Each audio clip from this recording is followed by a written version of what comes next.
You may have clicked on this video thinking the title is absolutely wild, and from a surface level, I'll agree. It's crazy to say an anime like Demon Slayer impacted my faith, right? Well, in this video, I'm gonna explain that wacky title and tell you just how this little anime about slaying demons impacted my faith journey. Spoilers ahead for the Demon Slayer anime, by the way. I don't go into manga spoilers at all, though. I initially watched Demon Slayer back in 2019 when the first season was airing, then proceeded to tune in for each new season as they came out across the next few years. And I liked season 1 and thought it was good, but I was really hooked on the series after seeing the Mugen Train movie, which I liked so much I went and saw it in theaters 5 separate times. I picked up the manga and finished reading the series after the Entertainment District arc, which solidified it in my top 3 anime-manga of all time. At this point, there was little to no connection with my faith, mainly just due to the point I was at in life. I had just finished college, was honestly a pretty lukewarm Christian, and was just trying to enjoy some anime to distract myself from my immense depression. A few months went by and I was in a much better place. I was getting plugged in at church, meeting new people, and taking my Christian walk a lot more seriously. This is where things really start coming together. I so vividly remember sitting in church one Sunday listening to the sermon and taking my notes when my pastor mentioned Romans 13:4. It honestly didn't mean much to me at the time, but then I went home and watched the new episode of Demon Slayer, which just so happened to be the finale of the Swordsmith Village arc. I watched Tanjiro fight Hantengu and finally win a fight that had felt like an eternity, and Hantengu got the righteous justice he deserved, and this episode even got me tearing up even though I knew exactly what was going to happen, and that's just the power of Ufotable. Anyway, I finished the episode, moved on with my day, and didn't really think much of it. A couple of days went by, and then suddenly, out of nowhere, it hit me. Romans 13:4 almost perfectly applies to Tanjiro's fight with Hantengu, and to give context for those who don't know, Romans 13:4 says, "For he is God's servant for your good, but if you do wrong, be afraid, for he does not bear the sword in vain, for he is the servant of God, an avenger who carries out God's wrath on the wrongdoer."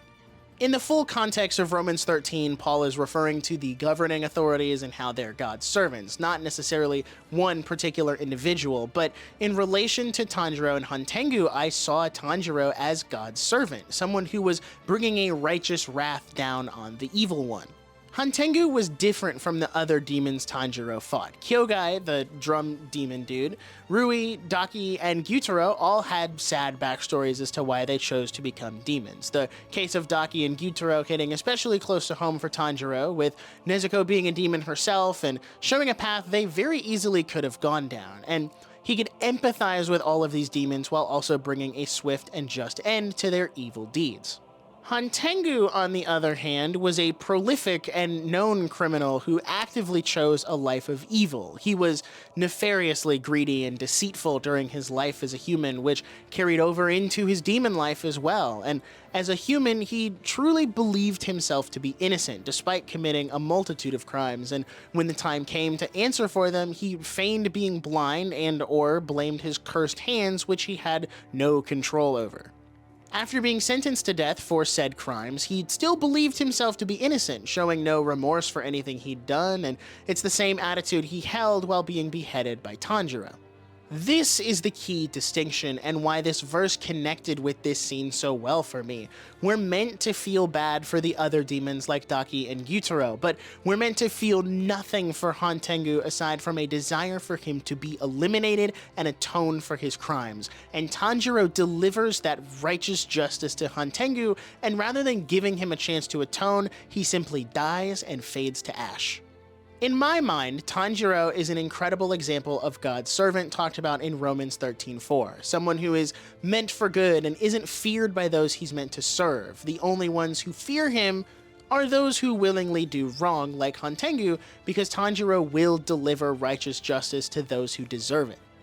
And even outside of that, in cases like Daki and Gyutaro, Tanjiro can empathize with them, and he can understand why they chose to become demons in the first place, and how that's molded who they are now, but empathy isn't acceptance, and Tanjiro cannot and will not allow evil to run rampant just for the sake of empathy.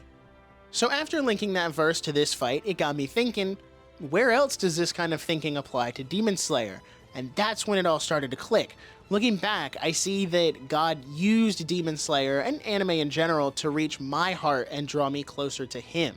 He met me right where I was, and all it took was one fight from Demon Slayer to do that.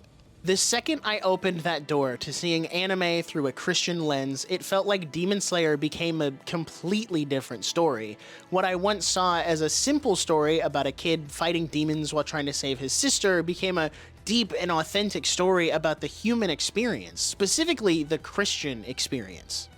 Looking at Demon Slayer from a surface level, it does seem like that simple story about fighting demons, but follow me as I show you the deeper Christian meaning, at least what I've found. First off, the demons in this series aren't the same demons as those talked about in the Bible. They're more like vampires, if you will, and the comparison I drew was that demons are more akin to those who live sinful lives, while the demon slayers resemble Christians. Now, am I saying Christians need to start killing sinners?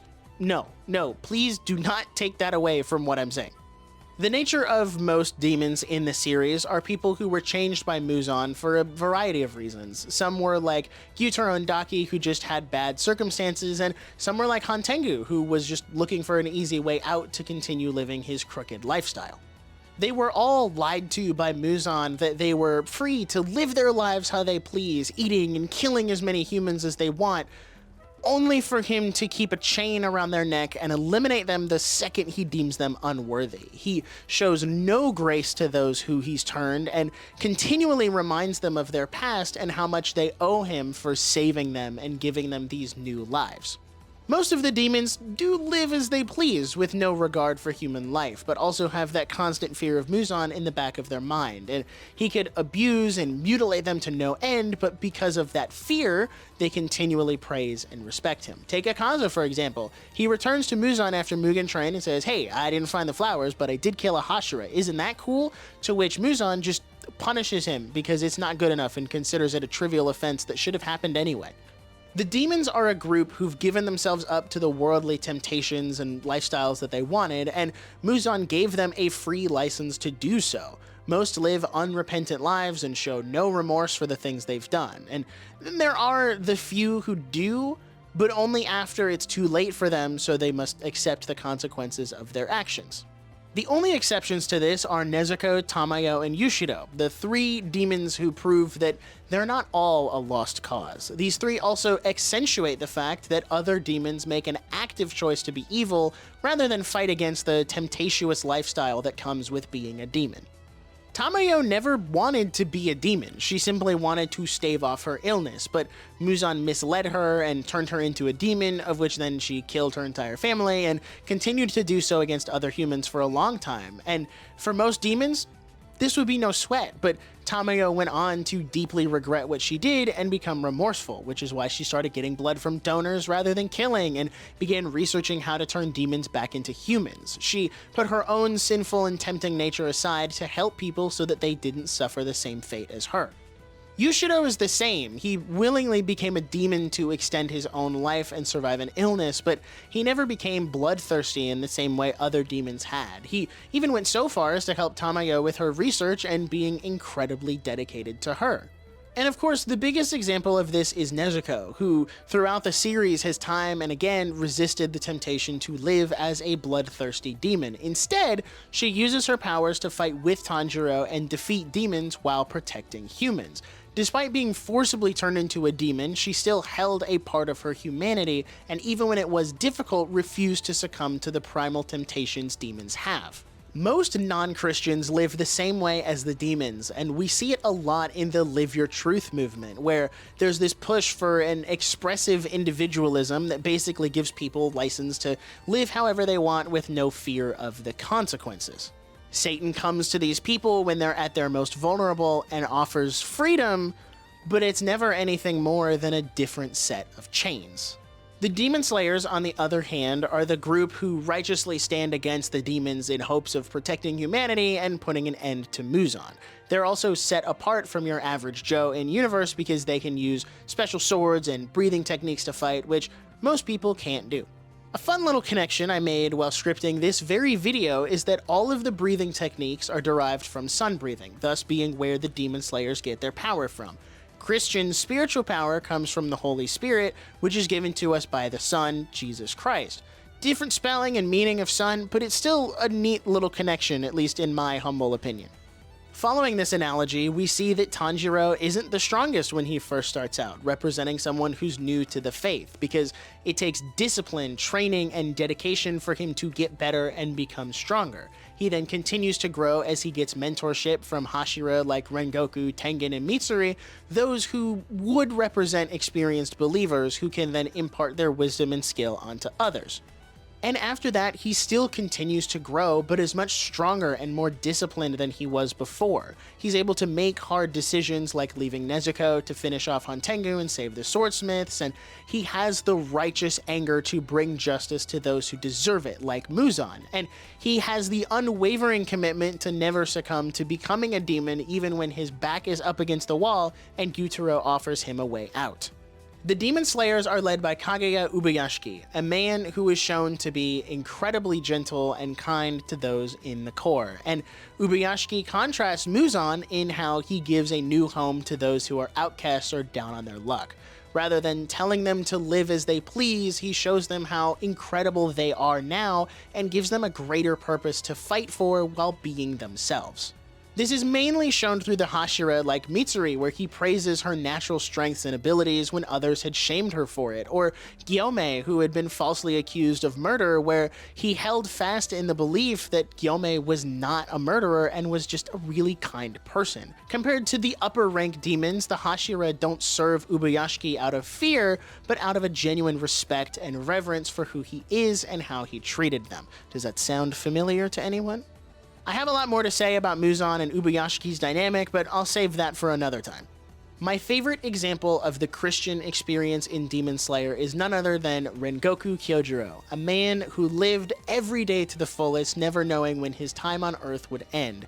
He persevered through the hardship of becoming a Demon Slayer, let alone a Hashira, even though his father considered it a wasted effort. And just like his mother asked, Rengoku used his strength and talents to protect those who couldn't protect themselves, which resulted in not a single life being lost on the Mugen train, except his own. Rengoku fought Akaza, most likely knowing from the start that he couldn't win, but even so, he pushed through to the very end for the sake of protecting Tanjiro, Zenitsu, and Inosuke. Akaza openly offered for him to become a demon, to which Rengoku refused every single time, and when death was staring him straight in the face, when a way out was so easily available, he still refused to turn on his morals, even though it would result in his death. Once the fight was over, Rengoku faced death with humility. He didn't fear it or try to run from it. He simply accepted death as a fact and approached it head on. For him, dying wasn't a loss. It was a sacrifice that brought about a greater victory of lives saved. And his final moments weren't spent worrying about himself, but about his brother, his father, and the trio who were there with him. Even after his death, his words and actions still stuck with Tanjiro and motivated him to set his heart ablaze and push past his own limits to become stronger, encouragement that any mentor would give to a student. And now his sword guard is carried by Tanjiro, who takes all that to heart and proudly wields his sword the same way Rengoku did. Rengoku was faced with the same situation that many Christians across the globe are in. Christians take the gospel to those who don't know it in hopes of saving their lives, while knowing full well that any day could be their last. And if they get caught in places like the Middle East, they're confronted with a convert or die mentality where the true Christian will not bend the knee, but will stay true to their faith even in the face of death. Rengoku was always my favorite Hashira, but once I connected all of this together, it added so many extra layers of enjoyment onto his story, and of course his iconic set your heart ablaze I feel applies to Christians because we should always be on fire for the Lord. In summary, how did Demon Slayer impact my faith? Well, through one connection with a single fight and a single verse, it drew me closer to God and got me to look at the series with a completely different lens, and it showed me that God's truth is everywhere, even in anime where you'd least expect to find it. Being able to look at anime this way has been a huge driving factor into reading my Bible more and truly understanding it so that I can not only build my faith and be closer to God, but also to see even more ways his truths are present in anime. And through that process is how I got here, making videos like this. I want to take all of this knowledge and share it with others, even non-Christians, to hopefully show them how God is always present. And I apply these same things I've learned from Demon Slayer to other series I watch, like My Hero or Mashal, and it's slowly becoming something I just passively do when watching anime, which brings me so much enjoyment. So yeah, that's the story on how Demon Slayer impacted my faith, kind of mixed together with why I think Demon Slayer is a Christian anime. And I brought together a lot of different video ideas and I mashed them together into this one, so if you enjoyed it, be sure to let me know in the comments. I always love reading through them. You can also subscribe so you don't miss any of the various videos I have coming up, and as always, a massive shout out to the channel members this month, since it's your support that allows me to make videos just like this.